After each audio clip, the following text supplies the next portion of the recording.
குரு பிரம்மா குரு விஷ்ணு குரு தேவோ மகேஸ்வரः குரு சாட்சாத் பரபிரம்மா தஸ்மை ஸ்ரீ குருவே நமः.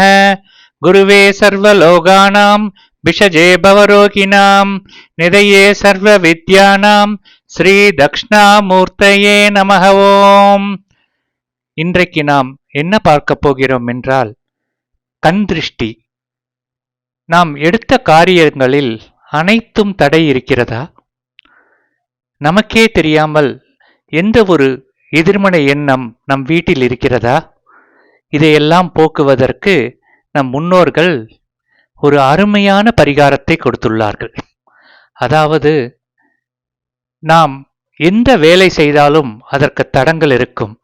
வீட்டில் தேவையற்ற செலவுகள் வரும், தேவையற்ற சண்டை சச்சரவுகள் இருக்கும். இதையெல்லாம் போக்குவதற்கு ஒரு சிறந்த வழி என்னவென்றால், ஒரு அகல் விளக்கை எடுத்துக்கொள்ளுங்கள். அந்த அகல் விளக்கில் 5 கிராம்புகளை போட்டுக்கொள்ளுங்கள். 5 கிராம்புகள் மற்றும் ஒரு கட்டி கற்பூரத்தை எடுத்துக்கொள்ளுங்கள்.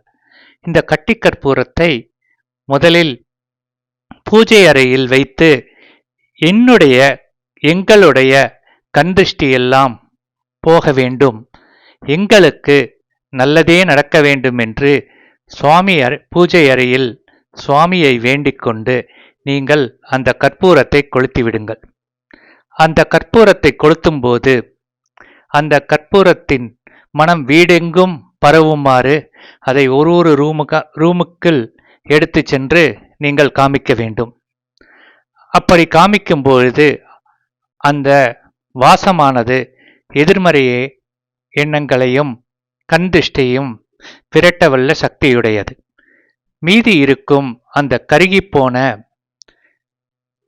அந்த கரித்துண்டுகளை நீங்கள் வெளியே வாசலில் கொட்டிவிட வேண்டும்.